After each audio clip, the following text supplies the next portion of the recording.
Hi, and welcome. Hello.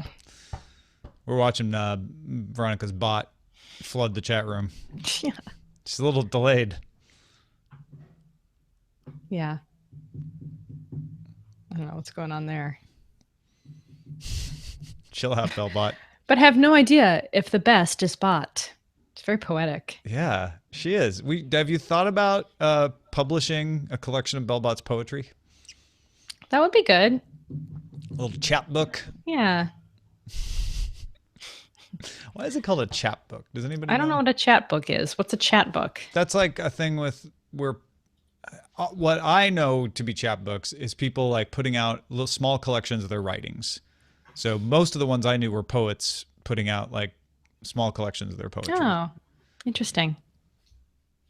I just said the thing that she says all the time. That's okay. Yeah.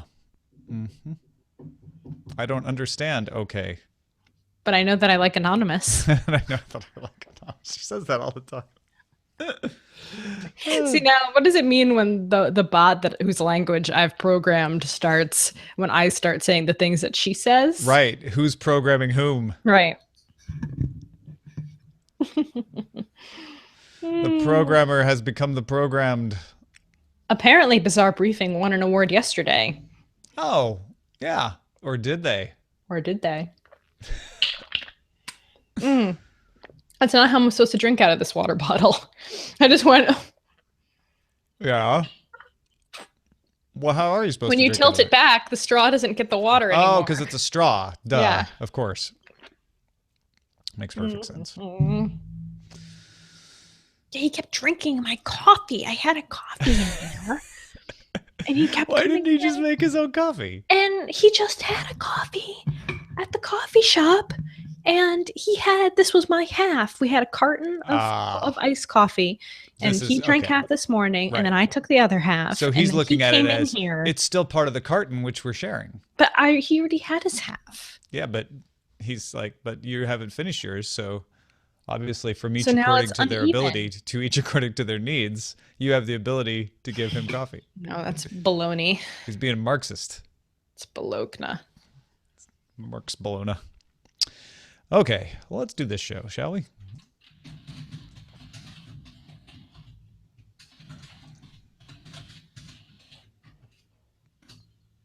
Oh, shoot. TVZ Gun was at Politicon yesterday. I missed him. Were you at Politicon? I was. Actually met up with Roger Chang nearby for a little snack. And then I went over to Politicon, said hey to Teasdale and Jury. Fun. They were flogging the Contender. Good for them. That's a good place to do it. That is not a euphemism. That means they had a booth where they were selling their card game, The Contender. Good. I hope they sold many, many copies. They were doing all right. I feel like they had people coming up, getting free buttons. I saw them sell a couple boxes right while I was there. So nice. Okay, here we go. Let's do this. The Daily Tech News Show is brought to you by me. Aw, thanks, me. If you also wish to bring it, go to dailytechnewsshow.com/support. That's dailytechnewsshow.com/support. This is the Daily Tech News for Monday, June 27th, 2016. I'm Tom Merritt. Joining me today, Ms. Veronica Belmont. Back in the saddle on a Monday. How's it going, Veronica? Back at it again with those tech news stories. We're going to take the tech news out behind the shed and teach it what analysis is of it. Is that no? No. That doesn't. No. No. Okay. I won't say that again. Don't. We are going to talk about education, but don't stop the show because there's some really interesting stuff that Google is doing, and there's some. Don't stop the show. with blocks, like it's called tangible programming. You can program with blocks, with building. We're going to talk about that. We're going to talk about Amazon trying to help teachers out with free stuff. But what do these companies get out of it? It's all coming up. Let's get to the top stories. Twitter launched stickers for photos posted through the Twitter app. You can now add emojis, props, accessories to your photos a mere 5 years after Line started doing it or something like that. When viewers tap on the stickers, they'll be taken to a page of other photos that use the same sticker. Features coming over the next few weeks to Android and iOS. So if you don't see it yet, just wait a couple weeks. You'll eventually be able to put a smiley face on the photo you're uploading to Twitter. I don't know why I like doing this in Swarm and Snapchat, but the idea of doing it on Twitter annoys me. Why is that? Because it's change, right? Snapchat didn't always have these, but it feels like something they added as a natural part of their growth. Twitter adding it now, because it's so old and you've used it in a certain way for so long, feels like a Me Too. Totally. I was 100% about to say it feels like a Me Too. Yeah. And I also feel like there's going to be a lot of people gaming the sticker system, like putting stickers on things that don't actually have anything to do with the sticker. So when you click on the sticker to search for those stickers, it's going to be weird stuff. I just don't trust it. I don't like it. No, sir, don't like it. Well, okay, I'm an iconoclast. What I'm about to say, I don't expect anyone to agree with me on, but I don't like hashtags. I find them useless. I'm like, you can search for words. Just search for words. Why do you have to put a hashtag symbol? Yeah, back when there was no Twitter search, that was a more interesting way to be able to find stuff, but I don't see that it matters now, but Twitter has incorporated it into its system, and that's another reason I don't like hashtags is because people game them, right? You put a hashtag in because you know people will click on it, and then maybe they'll see your tweet too, and it's the same thing you're talking about with stickers. We got to have Chris Messina on the show to change your mind about hashtags, the inventor. I don't want my mind changed. I'm stuck in the past. Ooh, the hashtags in the IRC channel right now are pretty amazing. Oh my gosh, it's making my eyes bleed. The Telegraph UK reports its sources say that Google is in discussions with carriers to release a Google-designed smartphone by the end of 2016. In an interview last month at the Code Conference, Google CEO Sundar Pichai, that was it. No, you had it. I had it right. Yeah, if you had just kept going, I would have been fine. Yep. Okay. Stated that the company was investing more effort into phones, but that Google would still continue to work with OEMs as well. Now, most people are pouring some cold water on this report today because it doesn't make sense. It doesn't make sense that there's a lot of credible rumors out there that there are new Nexus devices in the works, and Google having to go to the extent of designing, even though they've got Rick Osterloh from Motorola, in-house now. I don't say that Google won't do this. I find it unusual that we would see this before the end of the year. And that's what places like The Verge and others are saying. This just doesn't ring true. But then the Telegraph usually is pretty good with its sources. So if they have sources telling them this, then those sources obviously believe they're telling the truth. The end of 2016 is closer than it seems. Yeah, it's only 6 months away. Yeah. Right? And do you think Google should start doing this? In case anybody doesn't understand, this is like Google doing what Apple does, right? They design the phone, and then they have somebody like Foxconn assemble the phone. Mm-hmm. What Google does now with Nexus is they say, hey, HTC, design a phone for us. We'll have some input into it and put our name on it and make sure you do stock Android, but you're making the phone, and you get to put the HTC brand on it. Yeah, it seems like, if you have unlimited money and resources, then I guess why not give it a go? But the Nexus phones are already great. People love them. I'm not really sure why they would feel like they have to own the whole animal. Yeah, and it would be another confusing line, right? One would assume they wouldn't call it Nexus. Right. They would call it Pixel or something else. Well, they should have some conversations with Amazon about how that went. And see if that changes their mind at all. I do think Google probably has less of an uphill burden because they have Android, right? Mm-hmm. That was part of the problem. It makes more sense. Yeah, I guess. The Seattle Times reports that Terry Goldstein of Sausalito, California, successfully sued Microsoft for $10,000 after a failed Windows 10 upgrade left her system unusable for several days. Goldstein says she never authorized the upgrade. And remember, there's lots of people who say that, even though they technically did, because Microsoft had that horrible situation for a while where when you clicked the red X, that was taken as tacit consent to to the upgrades. It's probably what she did. I know it's what other people did. Oh. The $10,000 she gets reflects the estimated lost compensation and the cost of a new system. She runs a travel agency, and she basically couldn't run her travel agency for a week until she replaced the system. Microsoft couldn't fix it for her, she says. Microsoft denied any wrongdoing, but they dropped the appeal to avoid further expense of litigation. I guess they figured giving her the $10,000 was cheaper than continuing to fight it. And this is all coming just over a month from the end of Windows 10 being free. Windows 10 stops being a free upgrade July 29th. I wonder if this will lead to anyone else coming forward and saying that they had this kind of trouble, or if anyone else has already put out cases for it. Well, that's usually why you fight these things as a company, is you want to discourage other people from coming and trying to get their $10,000. Yeah, but they just they didn't settle, though. I mean, her suit was successful. Right. So that's that's a very different kind of thing. And that will encourage a lot of lawyers anyway to say to people, yes, let's go get our lawsuit in front of Microsoft, because apparently they don't want to fight these things, and maybe we can get them to settle out of court. Yeah.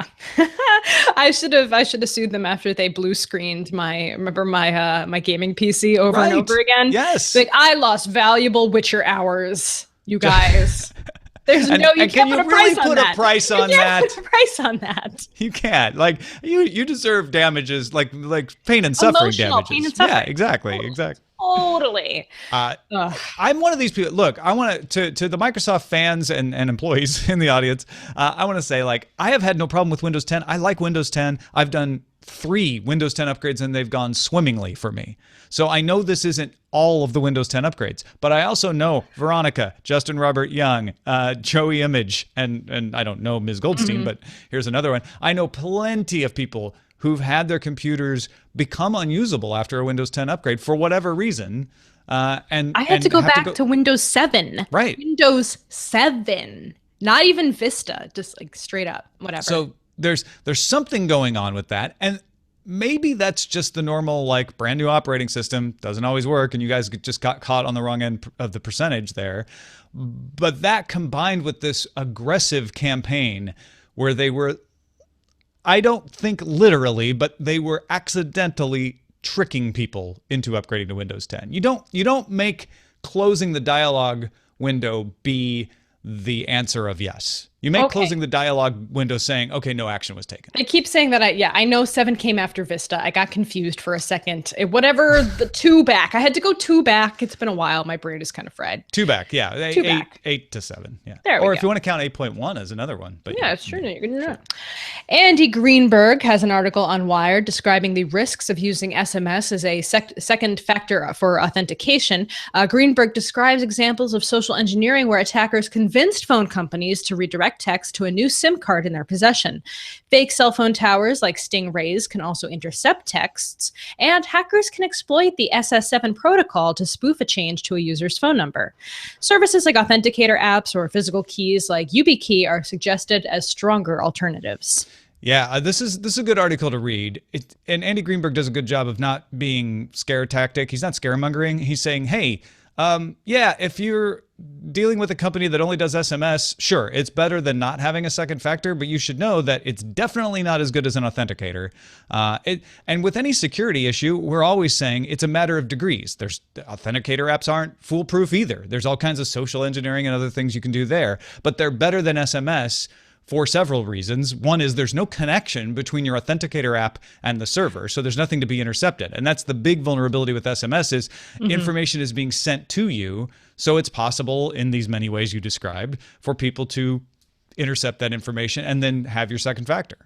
I wish more people would allow for authenticator apps or things like physical keys on more services that we use day to day. It's pretty regular in the enterprise world, but we don't really see it in regular things like Dropbox, for example. Like, can I get a physical authenticator for Dropbox? You can get an app authenticator for Dropbox. Yeah, that's great. That's pretty close, but it would be nice to have something that wasn't at all connected, like you said. Yeah.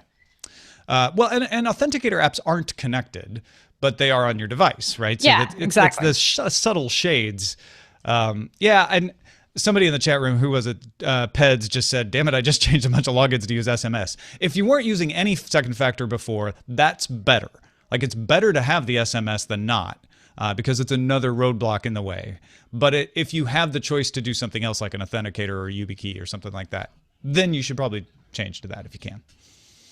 Wall Street Journal reports that Amazon will add dozens of new brands for its Dash button devices, and Amazon is going to drop the $200,000 buy-in fee if a company wants to produce a Dash button. Instead, they'll charge $15 per button sold, plus 15% of the sale. Slice Analytics estimates that less than half the consumers that ordered a Dash button have actually used it to place an order. I think Scott Johnson's the only person I know who both got a Dash button and, because his son clicked it, actually did order some toilet paper with it. And they knew he had clicked it when it arrived at the house. So can someone explain to me Dash buttons and why I want that?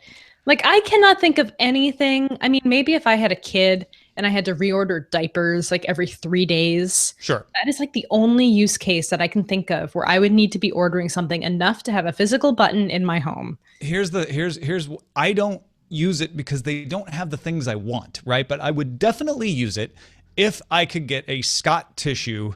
I'm just going to reveal way too much about myself here, am I?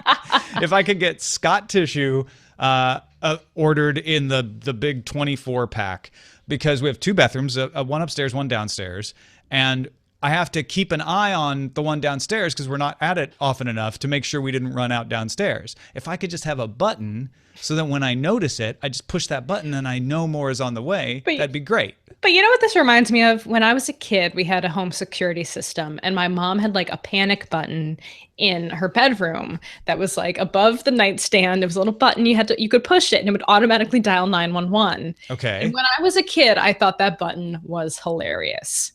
And I pushed it all the time. Of course you did. That's horrible. And Good thing swatting wasn't a thing back then. I was like 3 years old. And so for me, these buttons are just like asking for trouble. Like, why are children not all over the country pushing these buttons with abandon? Are there safeguards in place? There are safeguards in place. Okay. Like if it gets pushed multiple times, it won't order multiple items. And every time it is pushed, an email is sent so that you can say, oh, wait a minute, that was pushed in error. And there's a bit of a grace period there. The thing is, I think Scott, when it happened to him, just didn't notice the email. So that is one of the perils of it.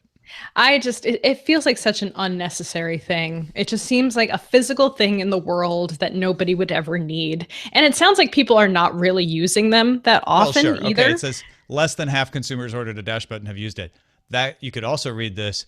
Almost half the consumers that have ordered a Dash button have used it. No, still not very good metrics. I'm sorry. That's still not, yeah, I don't know about that one.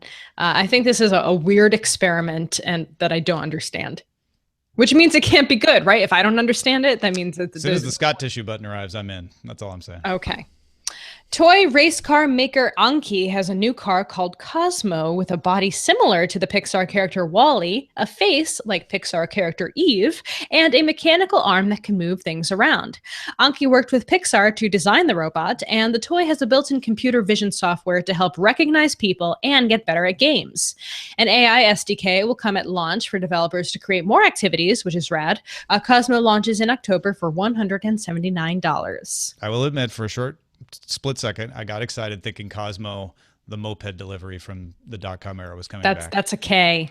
Yeah. That's Cozmo with a K. Cozmo with a C. This is cool that they worked with Pixar. I love that. Because at first I'm like, oh, how did they get around? I'm like, oh, they didn't. They actually just went to Pixar and said, we want to make Wall-E. But then part of me is like, well, why didn't they just make Wall-E and Eve? But I guess they started with this because, I don't know. It's cool though. It's a toy. It's really cool cute. Toy. Apparently it's very pet-like. It feels like kind of like having a little pet around. Would I like this better than Wall-E? I mean, not Wall-E, BB-8, which I never use anymore. Like BB-8 was going to be my little bro and I never take him out anymore. So I think that'd be really fun to have. Yeah, this could do a lot more than BB-8 could. This is more I'm like thinking Ibo. of already like fun, like chatbot things that you could do with it. That'd be great. Robert Monty, by the way, on Twitter, pointed us to a Dash button on Amazon. That's a Internet of Things button. It's a limited release programmable Dash button that you can connect with other IoT devices. So that would actually be a Dash button that I could get behind. Program it yourself. Yeah. Make it order Scott tissue. Right. So I'd be into that. All right. The dash button has been saved. Thank you. CNET reports the House of Commons Petitions Committee said Sunday it is investigating whether signatures to a petition for a second vote on the UK leaving the European Union was created by bots. The allegation is that 4chan users got together and created a bunch of bots to sign the petition. They are noticing IP addresses from Vatican City, Antarctica, North Korea. A spokeswoman said 77,000 signatures have been removed so far. The petition had 3.7 million signatures over the weekend. At first, I got excited when I saw this story, thinking that somehow they had programmed bots to cast fake votes for Brexit. And I was like, oh my God, do they have to do a recount? Like, did bots like inflate the yes numbers? In the original vote? But that was all physical votes, right? Like you had to do a card.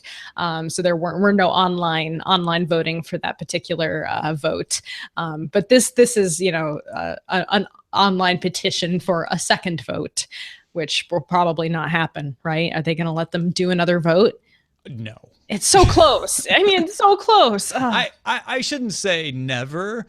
I can foresee a series of very unlikely circumstances that might come together to allow a second vote. In fact, I was texting with Allison Sheridan about this last night, kind of running wild speculations. Well, what if they did this? What if this did this? But really, not to get too much into world events here outside of technology, but the European Union is saying, no, we're not going to talk to you until you trigger the exit with Article 50, at which point it's too late. So, I really do doubt that this is going to change. This petition is going to change anything. And it's really, I don't want to say it's unfortunate, but for people who wanted this petition to be honored, it is unfortunate that people got in and made it look fake, because I think it has even less chance of being taken seriously now. Yeah, less credible now. Hey, thanks to all those who participate in our subreddit, submitting stories and voting on them at dailytechnewsshow.reddit.com. It helps us very much. In fact, Cool Aunt SV submitted the one about the woman winning her $10,000 judgment. You got stuff in here from Loki Robert, SP Sheridan, another J Martin, TM204, and more. Get in and help make the show better. dailytechnewsshow.reddit.com. That's a look at the top stories. All right. We can go a little deeper in these, but let me just summarize the three big initiatives. There's two from Google and one from Amazon today. I'll start with Google. Google Project Blocks is the most interesting because this isn't a retail program. This is just something they want to get out there as a reference design for people to make blocks to help kids code. It's for ages 5 and up. And if you're like, wait a minute, how is it a block? They combine three pieces. So there's a Raspberry Pi Zero based board called the Brain Board that kind of sits underneath. Then there's the base board, which passes instructions to the Brain Board from something called a puck. Now the puck kind of confuses you that it's called a puck, I'll be honest, but the puck is basically a device that does one simple instruction. So it could be an on-off puck, which is an on-off switch. It could be a switch puck, which is like a left and right, little dial thing. It could be a turn left puck, which is just an arrow that when you press, it will turn left. And so you've got this simple instruction set that you can combine with each other to create ways to control stuff, because the Raspberry Pi board is just going to broadcast by Wi-Fi to either software or a robot that can control the Lego We Do or the MiroBot, for instance. So that's cool. It's teaching kids coding. All right. Google also adding some new features to Chromebook. Chromebook has sold more than 5 million devices to educational institutions in the US last year. So they've got Cast for Education, so that the students can share their screen by casting to the teacher's computer. And the teacher's computer could be OS 10, it could be Mac OS or Windows. And then the teacher approves it, so they can't hijack the screen. But it's a way to easily share. There are quizzes now integrated into Google Forms, so they can do instant grading. And the VR expeditions, the field trips, VR field trips are now open to everybody. And finally, Amazon Inspire is a new platform for people freely to share their their instructional materials with other teachers and educational institutions around the country. So you can upload stuff, you can download stuff for free. And there's also some third parties like the Folger Shakespeare Institute or the Museum in Washington, D.C. that are putting materials in here as well for you to use for free. So this is all good, right, Veronica? Like there's nothing to worry about. It's all just huge tech companies with huge valuations generously helping our children.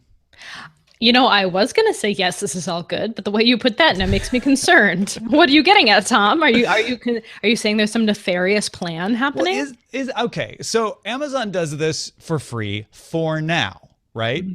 Maybe they start to charge for things down the road, which wouldn't be the worst. There are other companies doing this, like test.com or teacherspayteachers.com, which do have for-pay materials. There's nothing wrong with that. But there's also the idea that what Amazon wants to do is keep providing these for free in order to sell Amazon Web Services to schools or to get schools to buy Fire tablets for their children. And maybe that's not a problem either. But I'm always trying to dig in behind and say, okay, what's the real motivation here? The Google Project Blocks is the one where I don't obviously see anything behind, because they're like, we're not making a retail, we're just making this as a reference design. But Chromebooks is obviously meant to sell more Chromebooks. I mean, that's very obvious. I mean, there's some interesting, money figures in terms of the most money made in educational arenas. Apple is very far ahead just because their devices, their laptops and tower computers or whatever are much more expensive.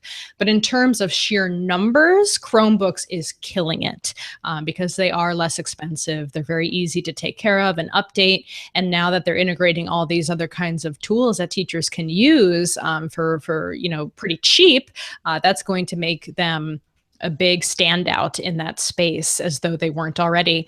Amazon jumping into this already relatively crowded field also makes a lot of sense because they have the resources, they have the infrastructure to back it up, and I think people know the name and trust the name. So there's a lot of interesting stuff, but I think it's really great because these are huge companies that have a lot of resources and money to put into this stuff. And, schools are always struggling to find the tools to help kids get that leg up in terms of being able to learn how to program or just to have computers to do their homework on. So I think they are jumping in here and making it easier for teachers is really wonderful. Yeah, I get what you're saying, which is this will have a positive effect on the ability to learn. It has a positive effect on cash-strapped classrooms for now. But does it open the way for these companies to have too much influence over educational materials? So, for instance, if Chromebooks become dominant, does Google have more influence over what gets taught in schools? I don't think so. Because they can control what software is compatible with the Chrome OS. I don't topic wise. I don't think so. I think this is just the infrastructure. These are just the tools.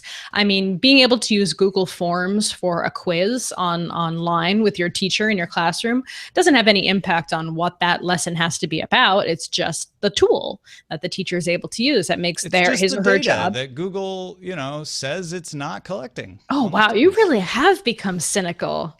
Damn, Tom. Damn. I'm just trying to poke into this and see because yes, on the face of it, like, oh, these are great tools. Chrome OS is very affordable. It allows kids to, it allows some classrooms to actually have laptops for kids when they wouldn't be able to afford it before because, like you said, the Macs are so expensive. But not every classroom can still afford these sorts of things.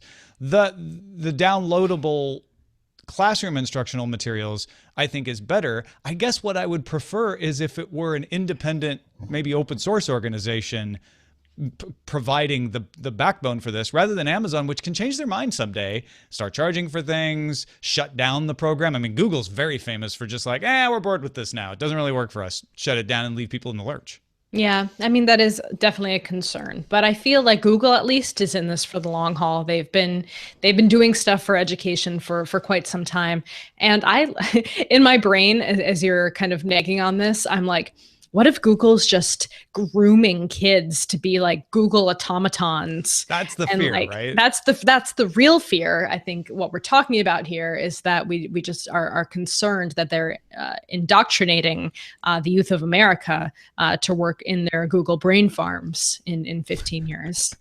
Well, my wife, who works for Google, and I will retire to the Google Moon Colony, where they keep all the old people. Yeah, I don't know. I don't know that I'm saying these are bad ideas. I'm just trying to come up with the questions. And I'd love to hear from any teachers in the audience if you're like, no, this is great. We absolutely need this. Or if you're like, yeah, I'm a little skeptical too, or whatever. Feedback at dailytechnewsshow.com. I do want to dial it back a little bit. I think it's excellent that any company is wanting to do things to help the educational system. And on the surface, all three of these, the Chromebook's probably the less of the three, but Amazon Inspire and Project Blocks very directly help the consumers for nothing, right? Yeah. The consumers, the students. If you like Google Blocks, as JJ in the chat room also recommended, Little Bits is another fantastical. They're not fantastical. They really exist real. In the world. They exist. They're a company, female-founded company that have created tangible programming tools for kids, and you can buy some of their kits as well for home if you want to just teach your kids how to do it. It doesn't have to be school related, but you should check them out. Yeah, go check all of this stuff out. Tangible programming itself, whether it's blocks or not, is really interesting. The idea that kids could be able to just play with blocks that do things and make like they can make their own little dashboard for a robot that they can then use to run the robot. And it's something they put together. I think it's a fantastic idea. All right, let's get to our pick of the day. Cozmo writes, regarding the topic of covering your computer's webcam, remember Mark Zuckerberg was getting a little fun poked at him for that, said, I'm using a product called Spy Shutter. It's spelled S-P-I Shutter for my MacBook Pro. We'll have a link to an Amazon place where you can buy it. It's $20, so it's not cheap. But Cozmo says it's basically a strip of thin steel plate with a hole in the middle of it, and it sticks to the magnets embedded next to the built-in camera of all MacBook models. You can slide it sideways to cover and uncover the camera easily, and it blends in very nicely. You can buy it in different colors to make sure it fits yours. I'm checking this out on the Amazon page. Yeah, it's $20 on Amazon. That's kind of neat. Cozmo even pointed out you could build this yourself, but if you've got $20 to spare, I guess then you don't have to. Send your picks to us, folks. Feedback at dailytechnewsshow.com, and you can find more picks at dailytechnewsshow.com/picks. The emails that came in regarding the Karbayashi Maru episode from last Thursday and our bonus conversation about it between Justin and I. Did you say Karbayashi? Yes, because it's the unwinnable situation for a self-driving car, right? That was the whole idea. Is like, what happens with a self-driving car gets in a situation where it can't not kill someone? Does it protect the passenger? Or does it protect the others? And if the others outnumber the passenger, should it still protect the passenger? There was a survey where people said, I want it to protect the most number of people in abstract, but if I'm buying a car and I have the choice, I'm going to buy the one that protects the passenger at all costs. Lots of people are like, this is a silly question. It doesn't mean anything. A lot of people just wanted to avoid the question. Like, yeah, but it can always find a way not to kill people. And it's like, well, wishful thinking. But Kevin, I picked Kevin's email to represent most of you. He's in Fest Happy, Milwaukee, Wisconsin, which sounds really fun. I work for a major medical device manufacturer that may or may not have 2 letters in its name. When we evaluate failure modes, one of the questions we ask is, what is the likelihood of the occurrence? I think that needs to be considered in the who should the car kill discussion. If we have self-driving cars, the likelihood of this situation happening should be much lower than it is today. I assume people are answering the survey as if the accident rate will be that of today. But if they knew this would happen, say, twice per year across the entire United States, would they answer the same? Just food for thought. I'd be okay if my car made the kill the driver decision, but I think on the whole, we'll need legislation to ensure that universally. The kill the driver's decision. Yeah. Well, because some people said, look, I totally understand the answers. I had several people point out, like, if you're asking me what should that car do, and I might be on the either side of the equation, I'm going to say it should protect the most number of people. But if you're asking me, okay, you're going to be the passenger, do you want it to protect the passenger? Then you're going to say, yes, protect the passenger. That's just human nature, right? But now we have a study that shows it. The other thing that people were saying is, I don't understand a situation where this would happen. There will always be a way to not have to kill anybody. So I looked around, there's lots of examples of this problem, but just for those of you who couldn't imagine the situation, here it is. You're in a self-driving car that's following a big truck with a heavy machine on the back of it. For whatever reason, that heavy machine comes loose and it's going to fall on your car, and it is big enough that it will kill the passenger inside. One passenger in the self-driving car. 2 motorcycles, each with a sidecar. So there's 2 people on each motorcycle. You don't need any special sensors. The car knows that there are 2 people in each of these motorcycles. You, as the self-driving car, will either have to let the thing hit the car and kill the passenger, or swerve to the left or right to avoid it, thus ensuring the death of the 2 people on the motorcycles. What do you choose? Yeah, I don't know. Do I have to answer this? No, you don't have to answer that. The self-driving car will, though. And as our programmer friend wrote in last week, we may not know how the self-driving car answers it. We could run simulations, but you may answer that question a different way than another question. GKO in the chat says, has nobody explored the have the car kill everyone option? You know, I don't think anyone would go for that, but if for completeness sake, Gico's right. For fairness, really. Yeah. I mean, it's about fairness. It is another scenario. So it's about fairness in car killing journalism. Self-driving cars. No, I think the best point made, though, is like this is going to be a very rare situation, thankfully, hopefully. Thank you, Veronica Belmont, for being with us today. What should people do if they're like, I need more Veronica Belmont? You can sign up for my newsletter. What? If you go to about.me/Veronica and you want to learn more about bots, just click on the button that says subscribe to my newsletter and you'll be subscribed to Botzine. Botzine? Botzine. So like a zine. That's awesome. Yeah, it's a newsletter. About.me/Veronica. Yep, and then there's a button right there that says sign up for my newsletter. That's fantastic. Click that button and then you can go sign up. The daily bot report. Yep, weekly bot report. Check it out, about.me/Veronica. Thank you to everybody who supports this show at dailytechnewsshow.com/support. There are many ways to support the show. We rely entirely on you for the funding of the show, so we thank everybody willing to support the show. If you're willing to support, you can also head to patreon.com/DTNS. You can also let us know what you think of the show. That doesn't cost you anything. Take our survey at bit.ly/2016DTNS. That's 2016DTNS. We'll have a link in the show notes as well. And that survey just asks you some things about what do you think of the show? What do you think is good? What do you think is better? What do you think is bad?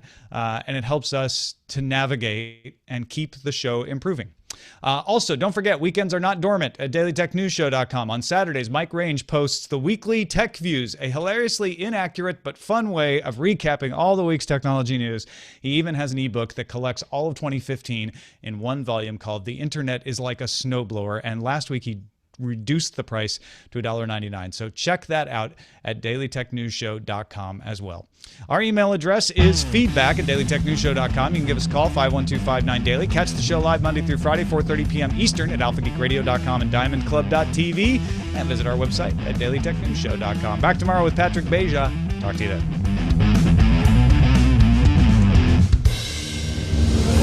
This show is part of the Frog Pants Network.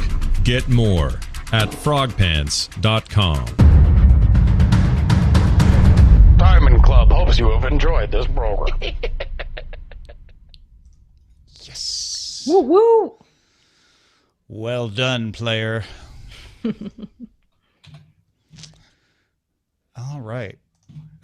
Would you mind, Ms. Belmont, since Roger's not here today, going to showbot.tv and seeing if there's a title that looks good to you? Sure. Finish voting for my SF Giants for the All-Star game? Yeah. Yeah. No, the not the All-Star game. Oh. Yes, the All-Star game ballot. Yes. Not the All-Star game, Tom. The All-Star game. The All-Star game. The All-Star game. I was mistaken. Oh, everything's about Twitter stickers. Ooh. Yeah, because a lot of times people get inspired by the first story. All right, go to Showbot, start voting. Get this stuff up to the top. Pick Google Brain Farms. I like that one. Yeah, that one was funny. Tom hates hashtags. A lot of hashtags. Feel the learn.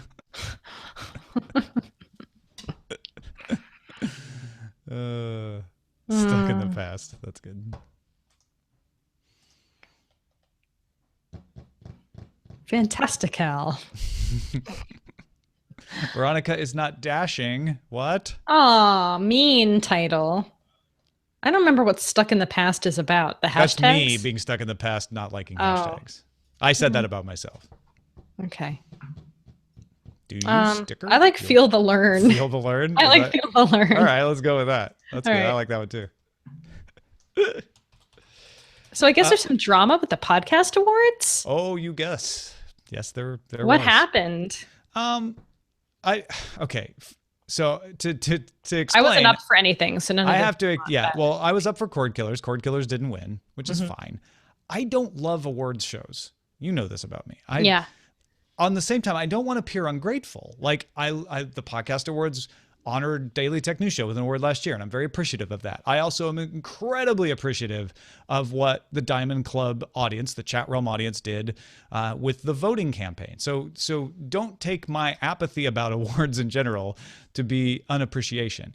But yeah, so I didn't really watch the awards last night, but I guess as soon as the awards were done, they put up a note saying, we are aware that there was a cheating allegation against this website. And they put T2T2's website up. What? The Hacking the System. And so then I don't really remember all of the things, but they kept changing the notice saying. So we're the scandal? So the scandal was that like the feeling is that because of Hacking the System, the t2t2.eu/hacking the system site, the shows involved had an unfair advantage over smaller shows that don't have that kind of technical expertise. Okay. And so once again, they're going to change things next year to reflect that. This year, they changed things by disqualifying everybody who won last year from winning again. They say Diamond Group. I think that's where the confusion. Diamond Group. You know, the Diamond Group. Oh, the Diamond Group. That sounds like an insurance company. It does. The Diamond Group, ensuring quality liabilities since 1834. Anyway, I get it too. I get why people who are like, well, I don't have an awesome group of people to code me a website, but my show's still good. It should still win. Like the idea is like everyone should just vote for what they think is the best show. And I get that. But and this is just a slate. It's not a hack. It's a slate. That's all it is. It's a slate. Yeah, but then it becomes the feeling is because it's a slate, then it's basically based on who can organize people better, not what's the best show. Gotcha.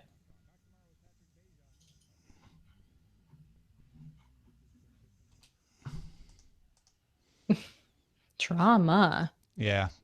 That's another reason why I don't like the awards. Yeah. Because they almost always cause drama. Anyway, I hope that the folks behind the podcast awards can figure out a really good way. Maybe talk to the Hugo people. Hugo people have had to deal with even worse. Right. Like actual hostile takeovers of their awards system. So, you know, there's ways to do it. I hope they're able to figure it out.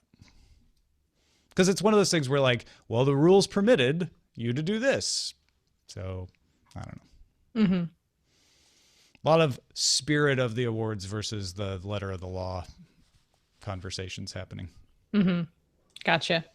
Anyway, I don't know that you realized you were opening that bag of worms, but that's what the worms that are in that bag. Yeah, I just saw like Scott and some other people tweeting about it. And then when I was clicking through the podcast awards page, I'm like, Diamond Group. Oh, me. Club, you know. Yeah. The Diamond Group. Since 1837.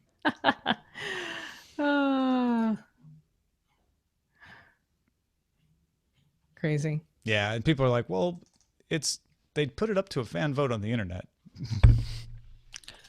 Wait, Podcast Awards is Todd Cochran, isn't it? Yeah. Mm-hmm. Yeah, Buzz Out Loud was nominated. I think Buzz Out Loud even won one like way back in the day. Maybe. Fascinating. Podcast world is tearing itself apart. No. You're tearing me apart, podcast awards. Listen, if I felt stronger about award shows, I'd probably make an impassioned plea for everybody to like try to understand the other side and work to make this work for everybody so that impassioned fan bases can support their shows. Just do what MLB does. Build the same system. Have to sign up by your email address, and you can vote every day. Every new day is a new chance. That's what they did. Yes. Oh. Okay. Well. So it sounds like just okay. Okay. This is silly. I get it though. I get it. I do, because I get being upset. I also get like, I don't know. Well, it becomes a popularity contest no matter what you do. Yeah, it always is. And that's why I hate this kind of thing too. The people who are upset were like, hey, I want it to be a thing where even if my show isn't as well known, people can listen to it and go, oh, that's a really good show, and vote for it, and I might win because I have a really good show. That is the ideal. Mm-hmm. But when you have a slate, then that's why I feel like I like stuff by committee, like the Parsec Awards, because it's, I don't know. I mean, maybe that's even less fair. I don't know, because people can have biases, you know? Those awards are just awful in general. It's kind of the way I feel. I mean, they're not awful, but they are always what they are, which is subject to someone's bias somehow. Mm-hmm. So awful, because people are awful typically. No, I don't really. People are awful. We need award shows that appeal to the better angels. Oh, my website nature. really is down. VeronicaBelmont.com is down. Oh no. So that must mean Sword and Laser's down too. Squarespace is having trouble. Oh, is Squarespace down? Yeah. Let's see. Nope. Sword and Laser's up still. Oh. Mostly. Well, that's weird. Maybe it's different. Well, like one server is down, but not all. Yeah. Weird. No, my site's back up. Okay, they're fixing it. Well, yeah, that's probably what it was. Probably just down for a split second.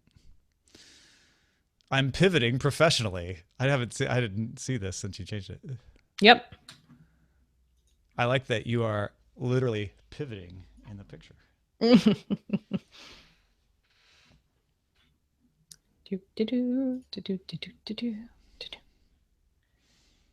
Are those sign up for my newsletter? I don't know. Wow, 5 people signed up for my newsletter. Thanks, guys. Well done. Thanks, chat room. Hi, Ryan. I can hear Ryan.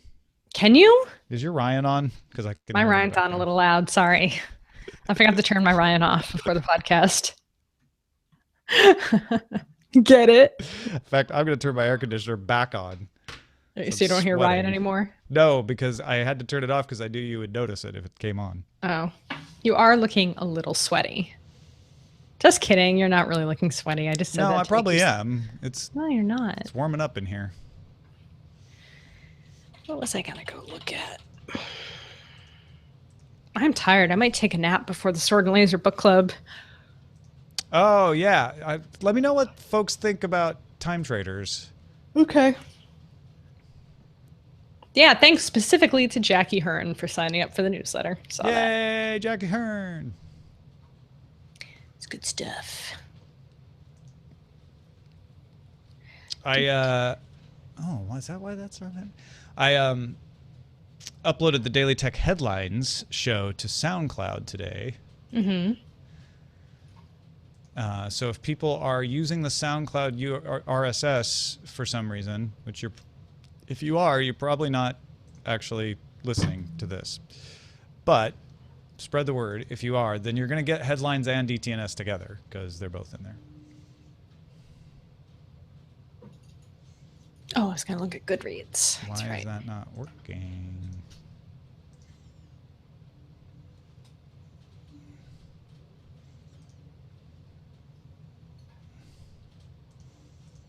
Okay. Oh.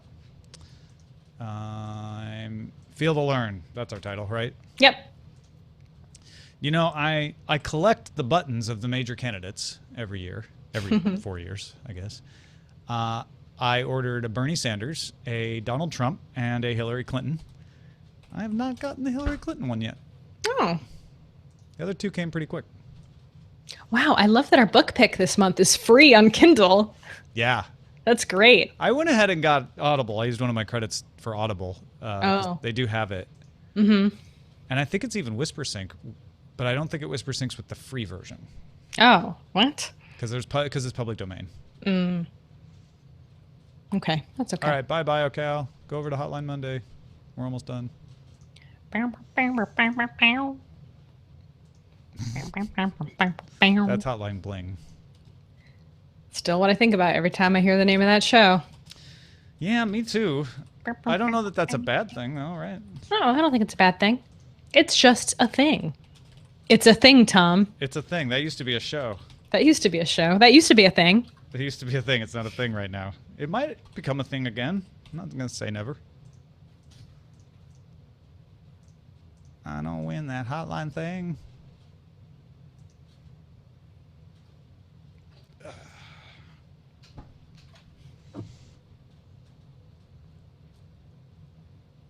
Uh-oh. Is archive not working still? It wasn't working this morning.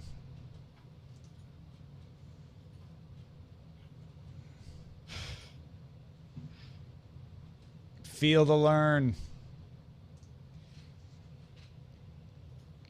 Anyway, at Politicon, they had this woman selling political buttons, like classic political buttons. Mm-hmm. So I got myself a Richard Daley for Mayor button. Mm-hmm. I got a McGovern button and an Anderson for President button and one that said Chappaquiddick is just water under the bridge. No one knows what any of those things mean, do they? Mm-hmm. Oh, I got a McCarthy button too.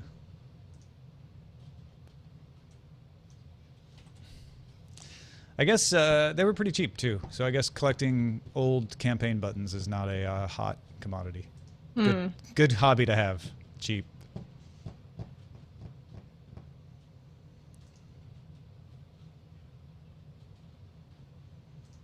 All right, we are published. Cool. Well, there you go. Hope you enjoyed that, everyone. Thanks for listening. I'm going to go take a nap now. Probably. Oh, there you are. Okay. Bye, everybody. Bye.